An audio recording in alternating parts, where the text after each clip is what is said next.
Hello అండి, నమస్తే. నేను మీ కీర్తి. ఈరోజైతే నేను మీ ముందుకి బాదం పాలతో వచ్చేసానండి. మనకు బయట జ్యూస్ షాప్లో దొరికేంత టేస్టీగా ఈ బాదం పాలని ఇంట్లోనే హెల్తీగా చేసుకోవచ్చండి. ఇందుకోసం నేను ఏ కస్టర్డ్ పౌడర్ కానీ మిల్క్ పౌడర్ కానీ వేసుకోలేదు. కేవలం ఒక 1/2 లీటర్ పాలు, ఒక 20 బాదం పప్పులతో ఈ రెసిపీ అంతా కంప్లీట్ చేశానండి. ఎలా చేయాలనేది ఒకసారి చూసేద్దాం రండి. ముందుగా ఇందుకోసం ఒక 20 బాదం పప్పులు ముందు రోజు రాత్రి నానబెట్టుకోవాలండి. మీకు అంత టైం లేదు అనుకుంటే ఒక గంట సేపు వేనీళ్ళల్లో వేసేస్తే చక్కగా నానిపోతాయి. ఈ విధంగా అన్ని బాదం పప్పులకి తొక్కు తీసేసుకొని ఇవి మిక్సీకి వేసుకోవాలండి. మిక్సీకి వేసేటప్పుడు ఒక 1/2 కప్పు పాలు అయితే వేసుకోవాలండి. ఈ పాలు కాచి చల్లార్చినటివి యూజ్ చేసుకోవాలండి. ఈ విధంగా మెత్తగా ఈ బాదం పప్పులు అనేటివి పేస్ట్ లాగా తయారు చేసుకొని పక్కన పెట్టేసుకోవాలండి.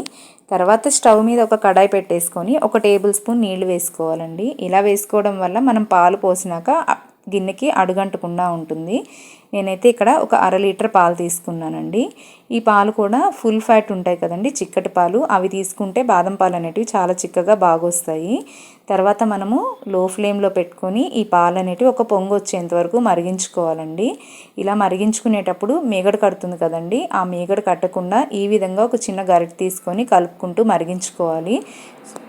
చూడండి, ఇక్కడైతే పాలు నాకైతే ఒక పొంగు వచ్చేసాయండి. చుట్టుపక్కల కూడా అంటుకుంటూ ఉంటుంది కదండి, అది కూడా చక్కగా కలిపెట్టుకుంటూ మనము ఒక 2 నిమిషాల పాటు ఉడికించుకోవాలి. పాలైతే ఎక్కువ ఉడకనవసరం లేదండి, ఒక పొంగు వస్తే సరిపోతుంది. తర్వాత మనం ఆల్రెడీ రెడీ చేసి పెట్టుకున్నాం కదండి బాదం పేస్ట్, అది పాలల్లో వేసేసుకోవాలి. మనం ఈ బాదం పేస్ట్ వేసిన వెంటనే పాలు కూడా బాగా చిక్కపడతాయండి. ఇది బాదం పేస్ట్ వేసిన తర్వాత 5 నిమిషాల పాటు పాలైతే లో ఫ్లేమ్లో చక్కగా మరగనివ్వాలండి. మనము ఇలా లో ఫ్లేమ్లో కాచుకున్నాక పాలైతే లైట్ ఎల్లో షేడ్ వస్తాయండి. మనకు కలర్ కోసము బాదం పాలలో పసుపు కానీ లేదా కుంకుమ పువ్వు కానీ వాడుకోవచ్చు, లేదా ఒక 1/2 టేబుల్ స్పూన్ ఫుడ్ కలర్ అయినా వేసుకోవచ్చండి. నేనైతే ఇక్కడ ఒక 1/2 టేబుల్ స్పూన్ పసుపు వేసుకున్నాను. తర్వాత ఈ పసుపు అంతా కూడా ఈ విధంగా పాలలో కలిసేలాగా ఒకసారి కలుపుకోవాలండి.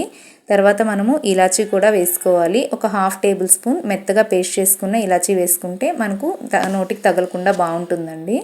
చూడండి, నేనైతే లోపల గింజల వరకే క్రష్ చేసి ఈ విధంగా వేసి ఇవి కూడా పాలలో ఒకసారి కలిసేలాగా కలిపేసుకున్నాను. తర్వాత ఇక్కడ మనం 1/2 లీటర్ పాలకి 1/2 కప్పు చక్కెర అయితే కరెక్ట్గా సరిపోతుందండి. మీరు అయినా చక్కెర ఒకసారి మీ టేస్ట్కి తగ్గట్టు చెక్ చేసుకొని మీకు కావాలంటే ఇంకొక 2 టేబుల్ స్పూన్స్ అయినా యాడ్ చేసుకోండి. తర్వాత పాలన్నీ ఈ విధంగా కలిపెట్టుకుంటూ లో ఫ్లేమ్లోనే పెట్టుకొని చక్కెర అంతా కరిగిపోయేంత వరకు ఉన్నిచ్చేసి తర్వాత మనము స్టవ్ ఆఫ్ చేసేసుకోవాలండి. నాకైతే ఇప్పుడు చక్కెర అంతా కరిగిపోయింది, నేను స్టవ్ ఆఫ్ చేసేసాను. తర్వాత ఈ పాలు అనేటివి ఈ విధంగా కలుపుకుంటూనే చల్లార్చుకోవాలండి, లేదంటే మిగడ పట్టేస్తుంది. కావాలంటే వేడిగా అయినా సర్వ్ చేసుకోవచ్చు, లేదంటే ఒక 2 అవర్స్ ఫ్రిడ్జ్లో పెట్టుకొని ఈ విధంగా చాలా చల్లగా అయినా సర్వ్ చేసుకోవచ్చు అండి.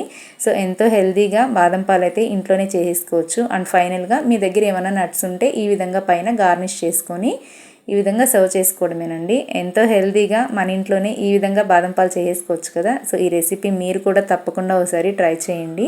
అండ్ మీకు ఎలా వచ్చిందో నాకైతే కమెంట్ ద్వారా తెలియచేయండి. అండ్ మీకు నచ్చితే మీ ఫ్రెండ్స్కి, ఫ్యామిలీకి కూడా షేర్ చేయండి. వీడియో నచ్చితే లైక్ చేయండి, ఛానల్ని కూడా సబ్స్క్రైబ్ చేసుకోండి.